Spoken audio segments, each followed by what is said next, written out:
It is unclear if a Georgia man will face charges after police say he fatally shot an elderly man suffering from Alzheimer's after the man wandered into his backyard and rang his doorbell at 4 a.m. on Wednesday.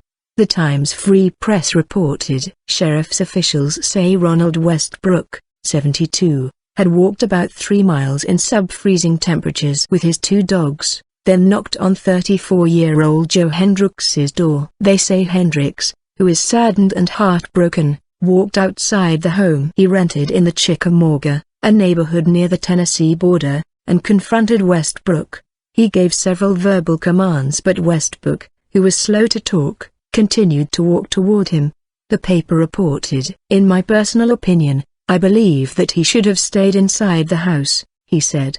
"Did he violate any laws by exiting the house?" "No." Walker County Sheriff Steve Wilson. Hendrix, fearing for his safety, fired his handgun 4 times at the man, killing him with a bullet to the chest, police said. Westbrook was holding letters mailed to a home he used to live in the neighborhood and was wearing a light jacket and straw hat despite freezing temperatures. Hendrix's fiancée was on the phone with 911 and the shooting occurred during the approximately 10-minute wait for deputies to arrive, the report said. Walker County Coroner W. Dwayne Wilson said Friday in a statement to the Associated Press that the autopsy is scheduled for Saturday at the Georgia Bureau of Investigation lab in Atlanta. Walker County Sheriff Steve Wilson has said he had no doubts that Hendrix felt threatened during the encounter. No charges have been filed and they are cooperating, but the Free Press reported that Wilson said a circuit district attorney may bring charges after reviewing the evidence. Wilson said the Georgia Stand Your Ground law may apply to this case,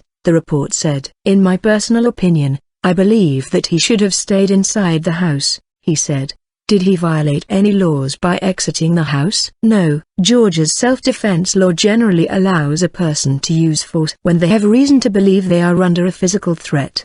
The law does not necessarily require a person to retreat from a perceived threat even if backing down is possible. That's a distinction from traditional self-defense laws that gave homeowners wide latitude to defend themselves inside their residences, while typically requiring someone in any other location to seek ways to back down without resorting to violent action. "Mr. Hendrix is clearly saddened and heartbroken," the sheriff said. "Mr. Hendrix has to live with his actions for the rest of his life." Wilson said a sheriff's deputy had stopped Westbrook earlier in the night standing at a mailbox on nearby Marbletop Road, where Westbrook once lived. Westbrook told the deputy he was getting his mail.